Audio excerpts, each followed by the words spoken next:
Namaste and good day. Welcome to another episode of Indian Born Aussie Bread with your host Aussie Masi. Last episode के बाद I am sure आप सब भी काफ़ी शौक में होंगे, जैसे हम भी थे। एक पल में जैसे सारी उम्मीद ही छीन ली गई थी। पर यह हुआ कैसे? अब आगे हम क्या कर सकते हैं? यही सब सवाल सबके मन में चल रहा था। आप होते तो क्या फील करते उस वक्त? क्या आपके साथ भी पहले ऐसे कुछ हुआ है? प्लीज़ अपनी स्टोरी ज़रूर शेयर करें through your messages on Indian born Aussie bred Instagram account के थ्रू, एंड ऑजी मासी is always here to listen. चलो, आज के एपिसोड में हम इस रेयर अकरेंस के बारे में बात करेंगे जो सिर्फ वर्ल्ड में 1% ऑफ कपल्स में पाया गया है या जिनके साथ ये हुआ है। तो इसके बारे में और जानने के लिए सुनते रहिए। A lot of the podcast is going to be about my parenting journey.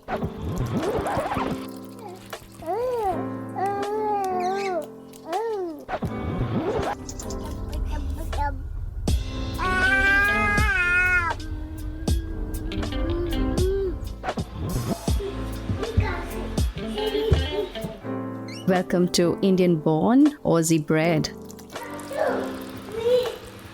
तो आज हम अनएक्सप्लेन्ड फर्टिलिटी के बारे में बात करेंगे। इसके बहुत सारे कारण हो सकते हैं और आपके डॉक्टर या गूगल से आपको काफ़ी रिसर्च पेपर भी इस बारे में मिल जाएगा। वैसे भी साइंस अभी भी काफ़ी पीछे है ये सब मालूम करने में कि क्यों कुछ कपल्स में कभी भी नेचुरली कंसीव करने की क्षमता नहीं होती है। जैसे हमारा केस था, हम नियरली 2 साल से ट्राई कर रहे थे और अभी तक कुछ भी नहीं हुआ था। ना कोई फॉल्स प्रेगनेंसीज, ना मिसकैरेजेस, कुछ भी नहीं। We had now gone to 3 fertility doctors और we had even tried with assistance, with medication, और चेक्स भी करवा लिए थे कि नेचुरली हो जाए। None of the tests and nothing in theory was possibly explaining कि हम क्यों नहीं प्रेग्नेंट हो पा रहे थे। आई नो आप में से भी काफ़ी लोग समझ सकते होंगे कि ये कितना फ्रस्ट्रेटिंग होता होगा, है ना? अगर आपने भी काफ़ी साल ट्राई किया है या करेंटली कर रहे होंगे तो आप ज़रूर समझ सकते हैं कि उस टाइम हमारे में क्या फीलिंग्स हो रहे थे। मतलब इतना सारा टेस्ट, ऐप से मॉनिटरिंग कि हर चीज़ का टाइमिंग सही बैठे और कुछ भी इश्यूज़ दिख ही नहीं रहा था। आई नो कुछ महिलाओं को अलग अलग इश्यूज़ होते हैं जैसे PCOS या थायराइड या एंडोमेट्रियोसिस, पर हमारे केस में तो ये सब कुछ भी नहीं था जिसके वजह से चांसेस ऑफ कंसीविंग लो हो। ये सारी चीज़ें पर आपके डॉक्टर्स भी आपको बता सकते हैं इनिशियल टेस्ट के बाद। तो अगर आपको इनमें से कुछ भी है तो ऑफ कोर्स आपके चांसेस ऑफ कंसीविंग थोड़े और हार्ड हो जाते हैं। आपके डॉक्टर से सलाह ज़रूर लें। But here we were, no detected issues and yet no success. तो ये जर्नी काफ़ी फ्रस्ट्रेटिंग हो जा रहा था। We just did not know how to do it. Well, that's unexplained fertility for you, जहाँ साइंस भी आज तक समझ नहीं पाया है कि ये चमत्कार होता कैसे है। तो just to recap from our last episode, I spoke about us going for our first IVF cycle with fertility queen, Dr. Lynn Burmeister. सब कुछ अच्छा गया था। We had collected 32 eggs और 24 घंटे बाद we had found out that none of the eggs had fertilized because our sperm and eggs repel each other. Now, we had never heard of any such phenomenon. उनका काम ही होता है एक दूसरे की तरफ अट्रैक्ट होना और बाइंड करना, है ना? मतलब हम तो अब मजाक में भी अपने हबी को यही बोलने लगे थे कि शायद अपने इंटरनली ही कंपैटिबल नहीं हैं। मतलब अब मेरे अंडे भी तुमसे दूर भाग रहे हैं। But on a serious note, did you know कि अपेरेंटली 2 साल पहले ही कुछ नए स्टडीज़ हैव शोन कि एग्स एक्चुअली में स्पर्म सेलेक्ट करते हैं। ये बात मुझे सिर्फ इस पॉडकास्ट के रिसर्च के थ्रू पता चला।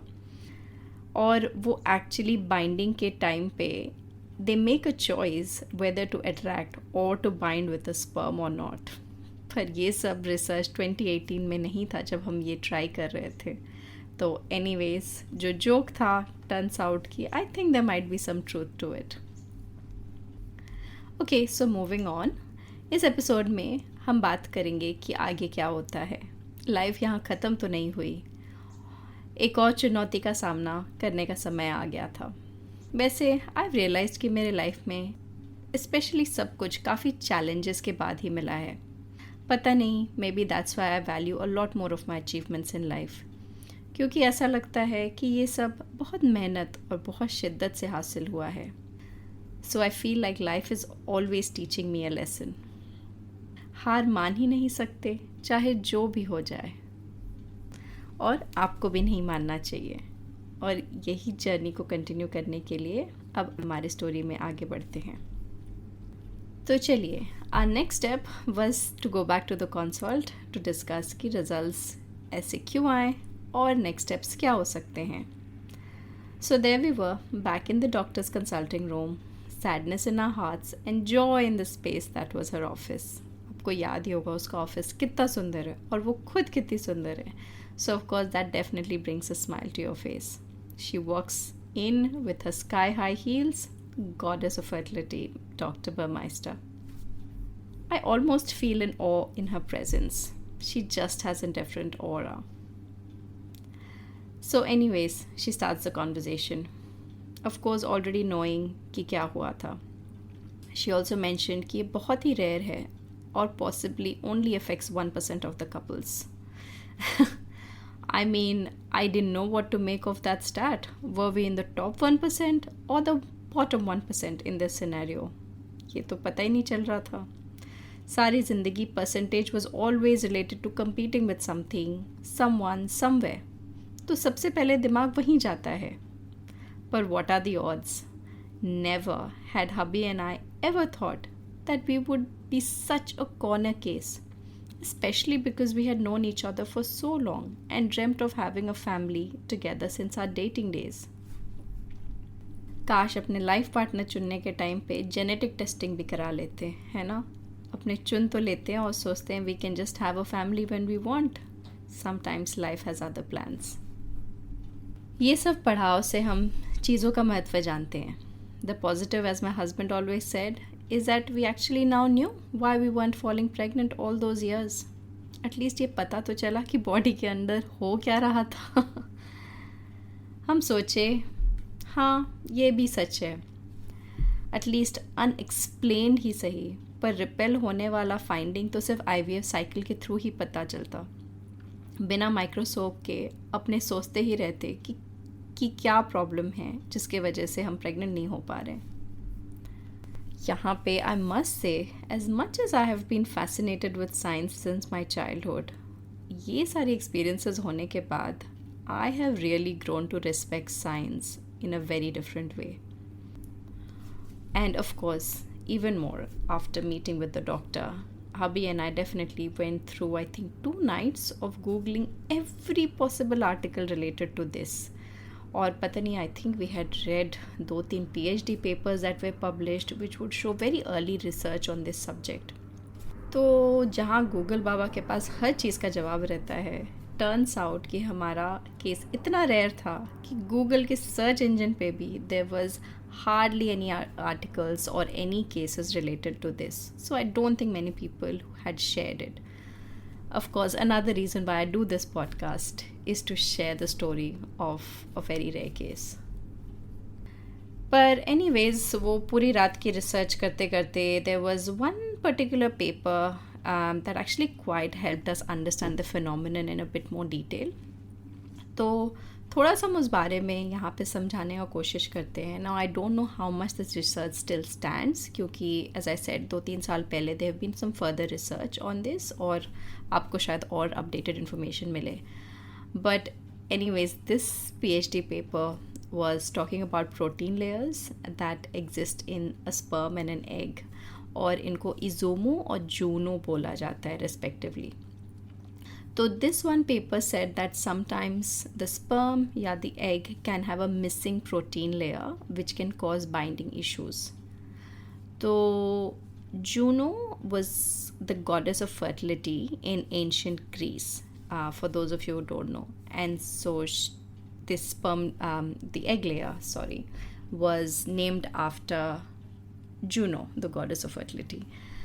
And we had just visited Greece a year before this had happened. So I was very fascinated with Juno and I said, चलो ये सब इंडियन भगवान छोड़ो, let's pray to Juno from now on. हो सकता है वही कुछ कर सकती है. प्रोटीन लेयर से there was, I even remember making a very stupid suggestion, or maybe not so stupid, that maybe we should incorporate more protein in our diet to fix the protein layer. I know, सब पागलपन. खाने का protein और cellular protein of course अलग होता है. It's so हमसे बकवास कर रहे थे खुद को समझाने के लिए. But that's what we do, right? So we all do that. We just justify any events जो हमारे पल्ले नहीं पड़ता है इन सम वे और द अदर, खुद को दिलासा दिलाने के लिए. So it's so out of our hands and yet we want to control it for a better outcome. तो बस ऐसा ही कुछ शायद करने की कोशिश कर रहे थे उस रात. आप होते तो क्या आप भी इतना रिसर्च करते जितना हम लोग किए थे, या भगवान को याद करते और डॉक्टर्स पे भरोसा करके छोड़ देते? दोनों ही तरीके सही है क्योंकि आंसर किसी के पास भी नहीं है. तो जो भी तरीका से आपके मन को शांति मिले सबसे मुश्किल दौरान में, वो तरीका अपनाएं. वो रातें और ये दौर काफ़ी मुश्किल था, जैसे आप समझ ही सकते होंगे. वापस अपने उस डॉक्टर के ऑफिस गए. She said that we needed to try again, but इस बार we are going to do something a bit different to overcome the repelling behaviour. ये सुन के आई वॉज सो एक्साइटेड. मेरे को लगा चलो कुछ तो उपाय है इसके beyond. Dr. Burmeister suggested that we go through the next stage of the IVF cycle, जिसमें we will be doing an ICSI fertilization. It's called an ICSI fertilization process. Okay, so I will now break down what ICSI is and what it means in this process. तो ICSI का full form है intracytoplasmic sperm injection. I know, बहुत complicated word है and you don't have to learn it, but just call it ICSI. Mostly उसको ICSI बोलते हैं.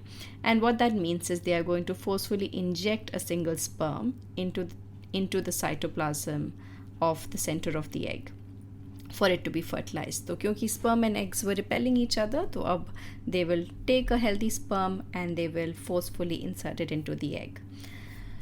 तो समझ लो like forced fertilization, right? तो ये करने के लिए, because they are selecting the sperm and the egg, they do go through and select the best quality sperm and the best quality egg as per their tests to make sure that they are the most viable ones, that they are matched. क्योंकि they don't want to have to do 2-3 fertilizations और सारे fail हो जाए. So they try to pick out the best ones so that एक बार भी करे तो it would have a higher rate of success. So now we were on round 2 of our IVF journey with the ICSI technique. अब ये technique थोड़ा और expensive होता है of course with the extra layer of manual insertion added on.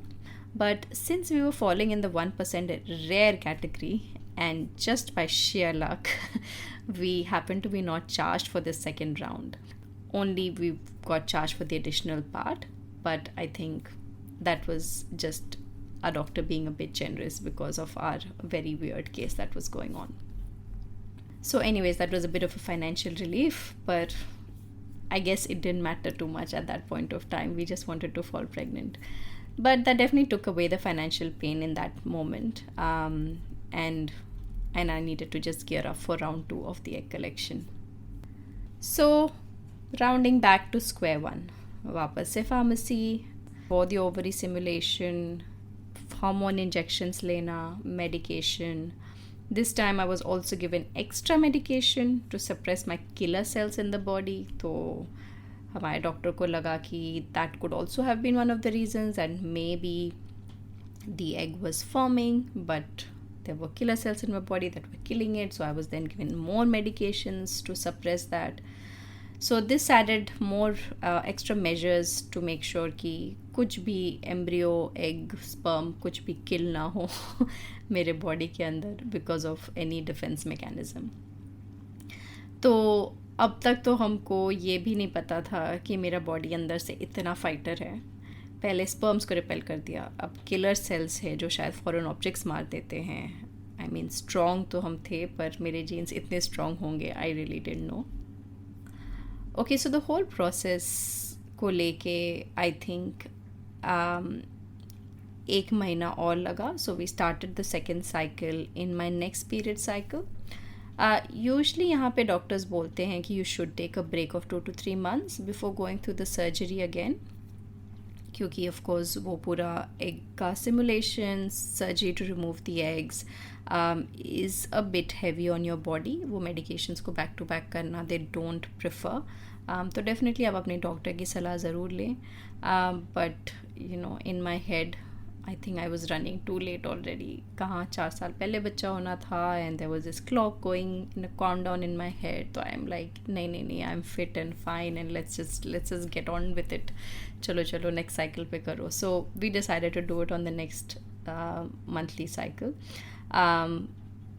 क्योंकि मेरा खुद का बायोलॉजिकल टाइमलाइन प्लान था। बट प्लीज़ आप अपनी सलाह अपने डॉक्टर की माने and go with what your body and your mind says. It's very important that your mind and body are healthy together to go through this back to back.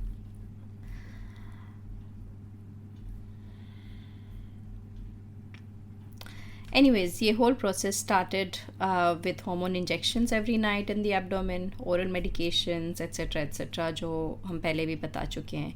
ये सब का routine तो अब काफ़ी यूज टू हो गया था। मेरे पेट में काफ़ी ब्रूसेस पड़ गए थे बाय द वे, पहले राउंड से, जो हील भी नहीं हुआ था। तो there was this very stinging injection जो हर रात को लगाना पड़ता था, और वो जहाँ लगता था वहाँ पे they used to be like this बड़ा सा ब्रूज। और क्योंकि वो इंजेक्शंस रोज़ रात को लेने पड़ते थे and you have to put it in your abdomen, ये एक टाइम आया था जब लिटरली मेरे पेट के पास it was all just blue and black. मतलब हम लोग हर रात को सिर्फ जगह ढूंढते थे कहाँ पे इंजेक्शन को घुसाए।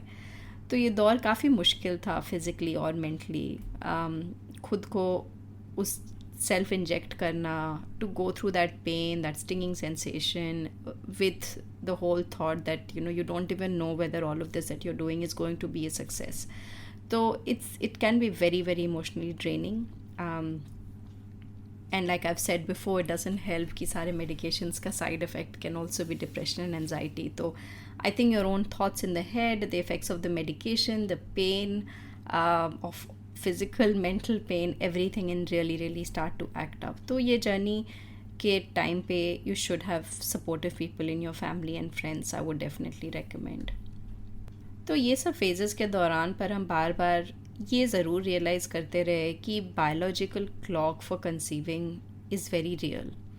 तो जितना भी अगर मिसकंसेप्शन अगर आप पढ़ते हो या देखते हो अराउंड द वर्ल्ड या इन सोशल मीडिया कि 40 इज़ अ न्यू 30 या 50 इज़ अ न्यू 40, वो सब ठीक है I guess in terms of physical fitness, but through my own journey I have just realise that the biological clock for conceiving is quite real. When they say try under 30, it's because the stats and science is on your side. जितना delay होता है the odds start to go against you quite naturally. हाँ, diet और exercise can help you keep looking healthier and feeling physically young. पर fertility is a whole different ball game. मतलब आप कितना भी exercise और diet वगैरह कर लो, your external look changes, right? But आपके internal health of eggs unfortunately is not getting any more enhanced. That they probably will be a bit more healthier for longer, but not at the same rate as what you were at 25 versus what you are at 35. चलो story में आगे बढ़ते हुए अब हम फिर से egg retrieval stage पे पहुंच गए थे. तो वही ड्राइव, अच्छी सी ड्राइव थी इफ़ यू रिमेंबर, वही अच्छा सा हॉस्पिटल, वही साइन इन प्रोसीजर, सब जैसे लास्ट टाइम हुआ था. तो वी वर क्वाइट अब रेगुलर कस्टमर. 1 महीना पहले ही आए थे, अब वापस 1 महीना बाद आ गए हैं. तो routine procedure that we were following. I went into the operation theatre with fingers crossed कि we just get as many और मोर एग्स दिस टाइम, क्योंकि लास्ट टाइम के तो पूरे अंडे wasted. So yep, fingers crossed, and there I was under the anesthesia. Hubby went to get some fresh sperm, and after a few hours we both met at the post-operation room, waiting for the results eagerly. Fingers crossed, our doc walked in with high heels and handed me a familiar paper again, and I turned it around to look at the number, and it was 28. Not bad, huh? Phew. ऐसा लग रहा था जैसे कोई exams का result निकल रहा हो और हमारी टीचर रिज़ल्ट्स दे रही है. ज़िंदगी के हर मोड़ पे एक इम्तिहान जैसा ही लगता है. लिटरली ज़िंदगी का हर मोड़ एक इम्तिहान है. ये लाइन तो सुना ही होगा. उस दिन हम लिटरली वो लाइन को जी रहे थे as she handed me that paper. So 28 eggs, I almost feel like I had made it through some pass mark. So that was a good number. As my doctor also said, I think they say usually anything above 15 or 20 is good. किसी किसी के और ज़्यादा होते हैं, but it's good. And we were going to get started on the ICSI process next. तो जैसे हम पहले बोले थे कि ज़िंदगी में हमको काफ़ी बार बहुत सारी चीज़ आसानी से हासिल नहीं हुआ है. Everything had hurdles for me to overcome. चाहे वो स्कूल के एग्ज़ाम्स हो, नया शहर में सेटल होना हो, या फिर लाइफ पार्टनर से शादी करना हो. ऐसे कितने ही किस्से थे जो किसी न किसी वजह से आसानी से हासिल नहीं हुआ था. I took this as one of those times in my life जहाँ I just needed to fight again, and hopefully it will be all worth at the end. Because after the lowest lows you can feel the highest highs, है ना. इस उम्मीद में we left the hospital. And even though I'm not too religious, I remember I prayed a little for all to go well. ये हमारा आखिरी मौका था in the steps to conceiving. There is actually nothing more after ICSI that science can currently do externally to make you conceive.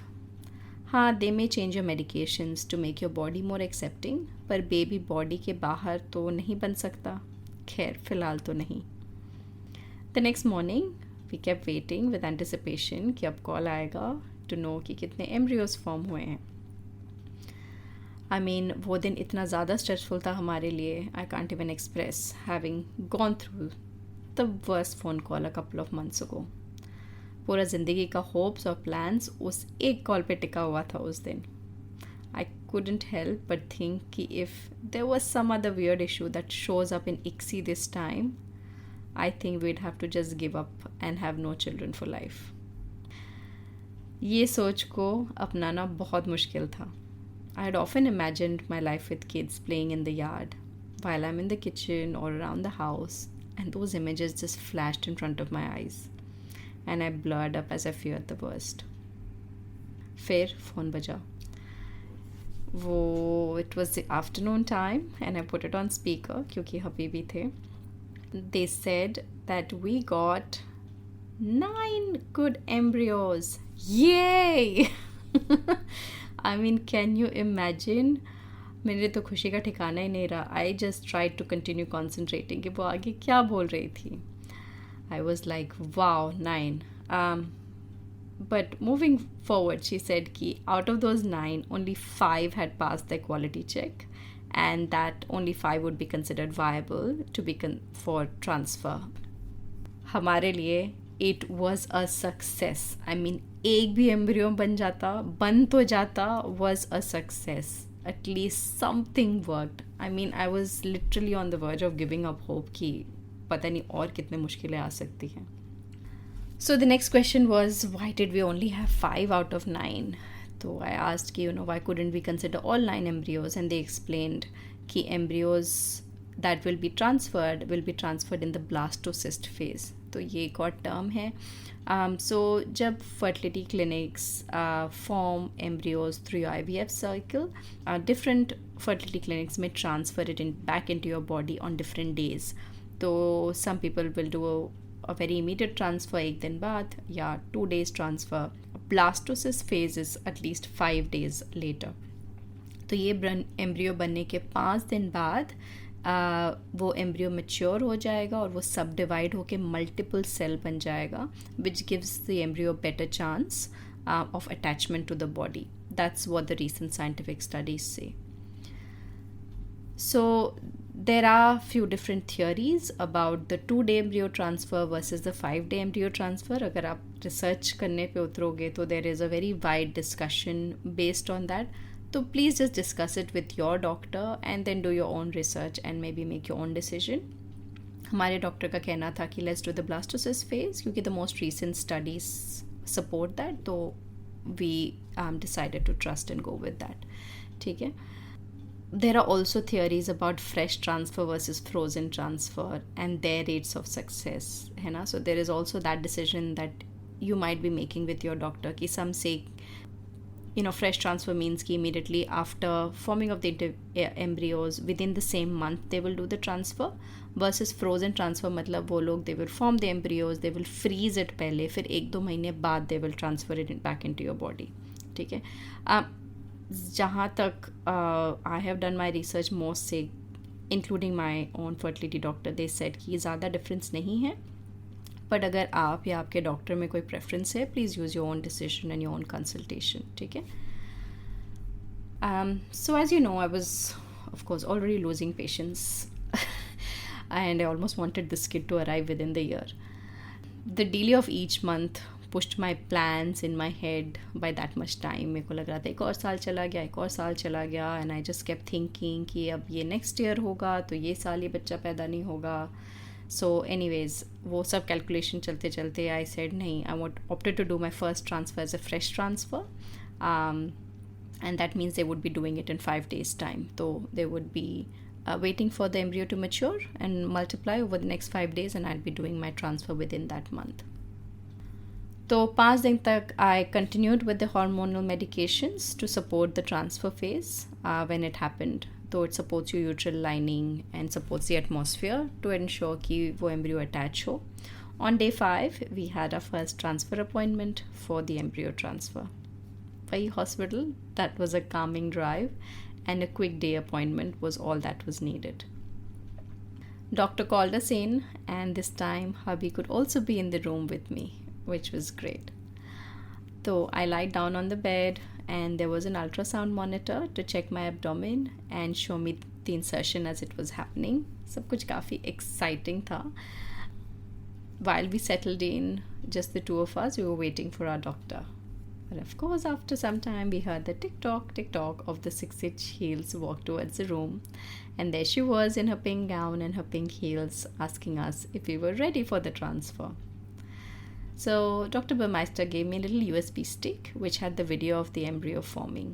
And that was amazing. I just cherished that video till date. She then sat down on the other end and asked me to spread my legs and said that it will only feel like a little discomfort because she'll insert a small catheter and then there should be no pain. So that was quite easy. We just looked at the monitor and the doctor inserted the catheter and then just pushed through one healthy embryo into my body. On the screen, all it showed was like a teeny tiny speckle that was probably like a dot on the screen, and I think we were almost not even sure if we were seeing the right thing.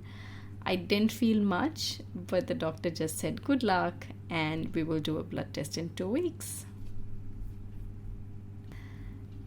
So done, we left, and I remember I was walking ever so slowly. That was the first thing I guess you feel when you haven't been through this process, क्योंकि आपको लगता है कि थोड़ा भी जल्दी चलेंगे या भागेंगे तो embryo will fall out. Actually ऐसा कुछ होता नहीं है. It can't just fall out. पर आप इतने सालों से मेहनत कर रहे हो तो it almost seems like you are carrying the most precious thing inside you. तो we had heard of a few things इसके बाद which usually helps with implantation. तो ऑफकोर्स उसका रिसर्च भी बहुत सारा करके रखे हुए थे, and we decided to give them a try. All of this is not harmful, but it's not proven to be very supportive either. But क्योंकि it was not harmful, we said चलो कर लेते हैं. As long as it's not having a detrimental effect, it might have a positive effect.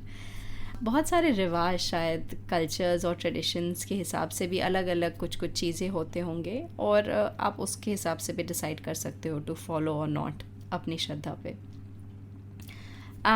Like I said, ये सारी चीज़ें are not backed by science and it's more just based on belief of people. But as long as nothing is harming your body or mind, I guess it doesn't hurt. So in this next part, I'll talk a little bit about some of those post-transfer, I guess, beliefs that people have around the world that would have helped. Two things that I will say specifically that I did were acupuncture and pineapple. So let me explain the first one. So firstly, there is a very popular belief कि doing acupuncture therapy on the day of transfer can assist with the implantation. तो इसके काफ़ी सारे articles and all of this है. Research नहीं है, research science backed नहीं है. It's still a hear and say, but a lot of people who have done it have come up with positive results. ठीक है. तो वैसे acupuncture we know कि only relaxes your body and mind. तो it could be more कि आप इतने relaxed हो जाते हो कि the body is able to support the implantation process much easily. As we know, stressful body might go into the fighter mode, जैसे मेरा हुआ था, and repel the whole process, है ना? So maybe we just want to calm our mind, calm our body, and acupuncture can help with that. So we had booked a last minute appointment that evening, and I remember I had done it while I listened to my own playlist of songs that helped me relax. The next popular belief is eating pineapple that I also followed. तो ये थोड़ा अजीब सा है और I don't know इस पे whether you will actually even find this too much online. ये मेरा खुद का research था, like I said, I really delved deep into this. तो with some careful research I realized that there's a specific timing to eating pineapple because you can't actually have, or rather you shouldn't have it during pregnancy. So this is quite tricky, and that is why you might find थोड़ा conflicting research भी, क्योंकि कुछ लोग बोलते हो pregnancy में pineapple मत खाओ, which is true, but this is why I'm saying कि एक specific time है where I did eat it, क्योंकि there was some theory to say कि in that specific window if you ate it, it will help with implantation, and once implantation happens you stop eating the pineapple. ठीक है. तो this means you just had it for the 2-week waiting period. तो वो blood test 2 weeks में होने वाला था, तो I just had it for the 2 weeks from the transfer to the first blood test. And the most important thing even with this pineapple, it's not just pineapple काट के खा लो. Now the most important part of the pineapple, and you should listen to this, is eating the core. ठीक है, जो बीच का part है. I know a lot of people will cut the pineapple such that कि वो बीच का पूरा core they will throw it away because it's a bit harder to eat, और सिर्फ side का खाएंगे.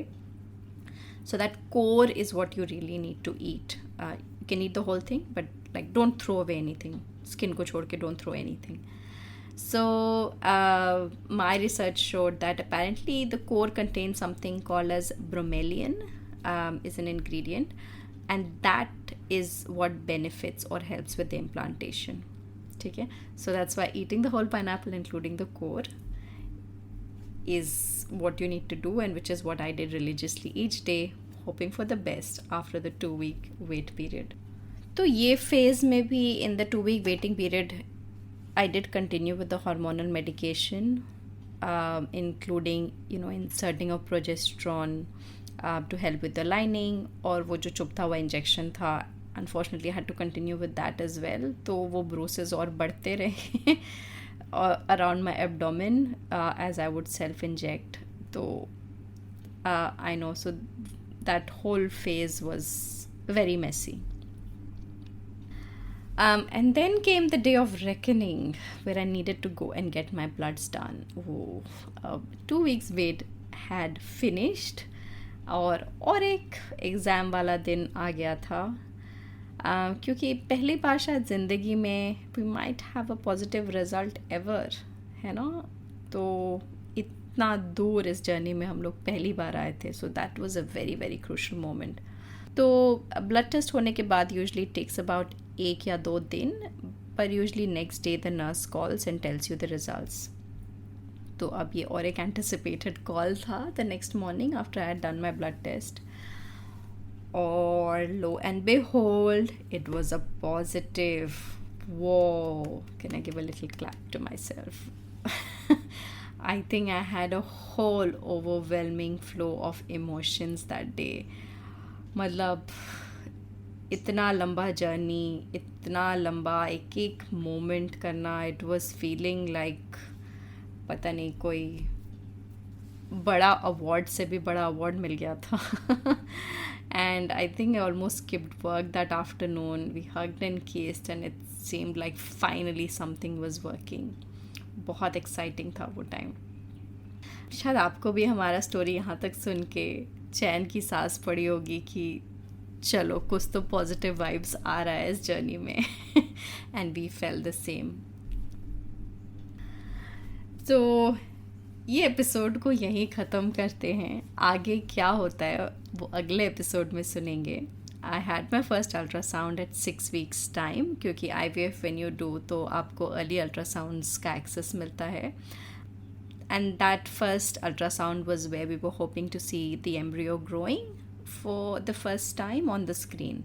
So I'll take you through that and the remaining part of the journey in the next chapter of the episode. तब तक के लिए नमस्ते and good day.